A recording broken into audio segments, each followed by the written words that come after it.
बिस्मिल्लाहिर्रहमानिर्रहीम। अस्सलाम वालेकुम नाज़रीन, आप देख रहे हैं मेरा यूट्यूब चैनल। मैं हूँ ज़ुबारिया रहमान और उम्मीद करती हूँ आप सब लोग खैरियत से होंगे। नाज़रीन, नूर मुकद्दम केस में अगले 24 घंटे इंतहाई अहम होने वाले हैं। नूर मुकद्दम की किस्मत का फैसला इन 24 घंटों में होने वाला है और नूर मुकद्दम की जो बहन है सारा मुकद्दम, इनका एक नया पैगाम जो है, एक नया मुतालबा वो भी सामने आया है। उसकी तफसीलात आपके सामने रखूँगी, लेकिन उससे पहले आपको बताती चलूँ कि जो दरिंदा है ना जाहिर जाफर, उसके वालिदैन को ज़मानत मिलने में ताख़ीर क्यों हो रही है। ये केस एक जानिब तो ये सवाल उठ रहे हैं कि इंसाफ मिलने में देर क्यों हो रही है, लेकिन मैं ये बात करूँगी कि ये जो दरिंदा है जाहिर जाफर, इसके वालिदैन को ज़मानत मिलने में ताख़ीर क्यों हो रही है। क्योंकि अब तक तो हम सुनते आए हैं ख्वाजा हारी साहब के दलाइल और दलाइल का पहाड़, जो कि हमने आपके साथ 3 समात हो चुकी हैं उनके दलाइल पर, उसकी डिटेल्स मैं आपके साथ शेयर कर चुकी हूँ। आपने मेरे चैनल पर जो है वो एडवोकेट अब्दुल गफ़ार साहब का इससे रिलेटेड इंटरव्यू भी सुना कि जो लोग भी ये कह रहे हैं कि ख्वाजा हारी साहब ने जो दलाइल दिए हैं वो इतने स्ट्रॉन्ग हैं कि उसकी बेस पर नूर मुकद्दम को इंसाफ नहीं मिलेगा और ख्वाजा हारी साहब जो है वो वालिदैन को ज़मानत दिलवाने में कामयाब हो जाएंगे। तो एडवोकेट अब्दुल गफ़ार साहब ने बड़ा अच्छे तरीके से उसको एक्सप्लेन किया है कि आप इनके दलाइल पर मत जाएं, क्या कानूनी पहलू हैं जिसके तहत ये बेल जो है वो रिजेक्ट हो सकती है। वो मैं आपसे रिक्वेस्ट करूंगी कि वो ज़रूर सुनिएगा। अब हम आ जाते हैं आज की समाअत पर। आज इस्लामाबाद हाई कोर्ट में एक बार फिर से वालिदैन की जो दरख्वास्त ज़मानत पर समाअत हुई है और आज जो है वो दलाइल का आगाज़ करना था। जो शौकत मुकद्दम साहब की लीगल टीम है, शाह खावर साहब ने, जो उनके एडवोकेट हैं शौकत मुकद्दम साहब के, उन्होंने, लेकिन आज चूँकि सुप्रीम कोर्ट की कुछ मसरूफियात की वजह से वो अदालत पेश नहीं हुए, तो उनके जो एसोसिएट हैं बैरिस्टर कासिम नवाज साहब, वो उनकी जगह पेश होते हैं और उन्होंने एक नया मुतालबा भी किया, एक नई दरख्वास्त की अदालत को। वो क्या है वो मैं आपको बताती चलूँ कि शौकत मुकद्दम साहब की लीगल टीम की जानिब से दरख्वास्त दायर की गई थी और ये दरख्वास्त मंजूर भी हुई है। उन्होंने कहा कि वो कुछ दस्तावेज़ात लाना चाहते हैं। आपको याद है कि इससे पहले जो है वो 3 समातें हुई हैं इस दरख्वास्त ज़मानत पर और तीनों समातों में जो दलाइल हैं वो ख्वाजा हारी साहब की तरफ से दिए गए। इन्होंने दलाइल का जो पहाड़ खड़ा किया, उसके जवाब में शाह खावर साहब ने कहा था कि मैं सिर्फ 1 घंटे में अपने दलाइल दूंगा। खैर, आज वो पेश नहीं हुआ, उनकी जगह जो है वो बैरिस्टर कासिम नवाज साहब ने अपने दलाइल पेश किए। उन्होंने जाहिर जाफर से मुतालिक कुछ दस्तावेज़ात अदालत में जमा भी करवाई कि ताहिर ज़हूर ने अंदाज़े मुकदमा की दरख्वास्त दर्ज की थी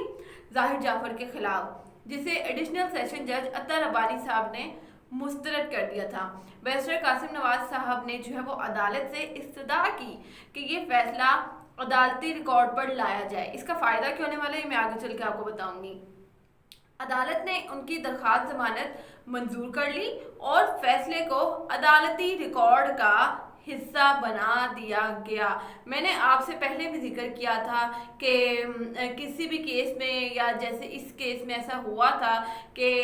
इन्होंने जब दोबारा से जो है वो बेल के लिए अप्लाई किया था तो इन्होंने जिक्र नहीं किया था कि एक बार पहले जो है वो एक अदालत से इनकी बेल रिजेक्ट हो चुकी है। तो ये एक बड़ा सवाल उठा था कि जब भी आप बेल के लिए या कैंसिलेशन ऑफ बेल के लिए अप्लाई करते हैं तो उससे पहले अगर उस केस में किसी की बेल एक्सेप्ट या रिजेक्ट हुई होती है तो आपने उसको मेंशन करना होता है, जो कि इन्होंने नहीं किया था। अब बैरिस्टर कासिम नवाज साहब ने अदालत से इस्तदा की कि ये फैसला जो है वो अदालती रिकॉर्ड पर लाया जाए,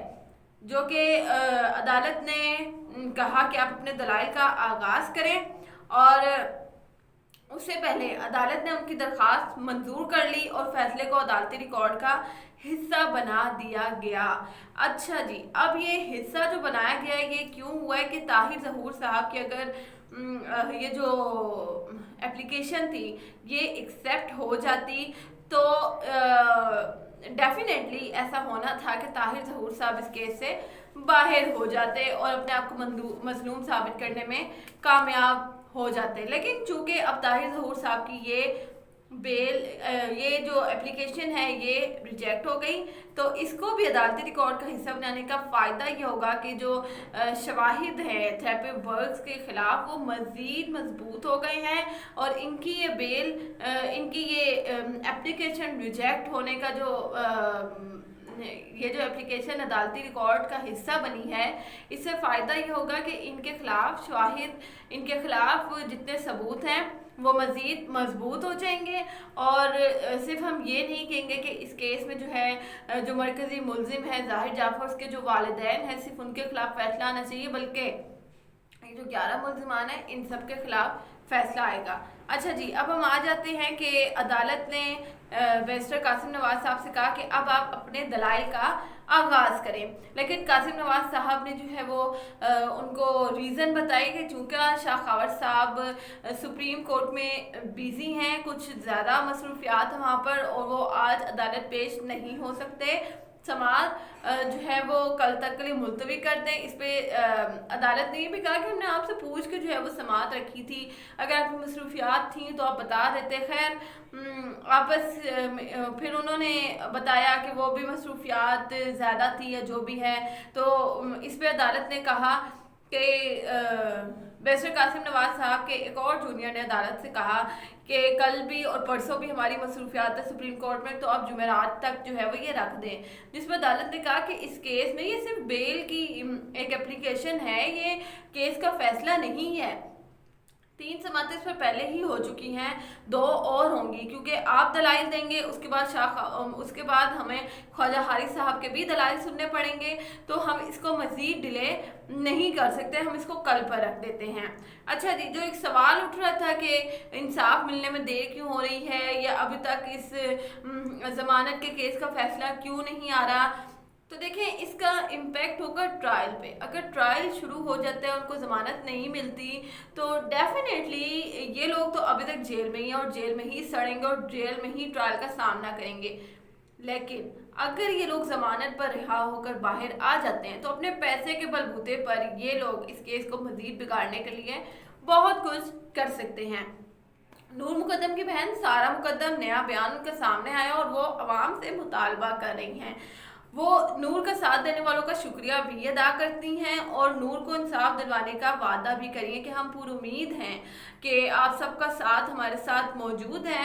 اور 22 ستمبر کو اسلام آباد پریس کلب کے سامنے انہوں نے احتجاج کی کال بھی دی ہے، کل 4:30 بجے۔ ایک ہی نعرہ، نور کو انصاف کی فوری فراہمی۔ اس کے ساتھ سارہ مقدم اسلام آباد پریس کلب کے سامنے آئیں گی، اور جو نور مقدم کی فیملی ہے ان کے مزید کئی اہلکار جو ہیں ان کے ساتھ موجود ہوں گے۔ آپ سب سے یہ ریکویسٹ ہے کہ ان کے ساتھ شامل ہوں اس احتجاج میں، نور کی آواز بنیں اور نور کو انصاف دلوانے کے لیے آواز اٹھائیں۔ ہم سب بھی وہاں پر موجود ہوں گے اور ہماری آخری دم تک جو ہے یہی کوشش ہے کہ نور کو انصاف دلوانا ہے۔ سارہ مقدم کا ویڈیو پیغام میرے چینل پر موجود ہے، وہ آپ دیکھ سکتے ہیں۔ اب تک کے لیے اتنا ہی، انشاءاللہ کل مجھے ایسا لگتا ہے کہ نور مقدم کو انصاف دلوانے کے لیے جو احتجاج کی کال ہے اس کا بہت اثر ہونے والا ہے، عدالت پر بھی، اس کیس کے فیصلے پر بھی، کیونکہ جب انصاف سڑکوں پر آ کر لیا جاتا ہے تو وہ کافی اثر انداز ہوتا ہے۔ اب تک کے لیے اتنا ہی، کل اس کیس میں کیا ڈیولپمنٹ ہونے والی ہے وہ آپ کے ساتھ ضرور شیئر کروں گی۔ مجھے دیجیے گا اجازت، اللہ حافظ۔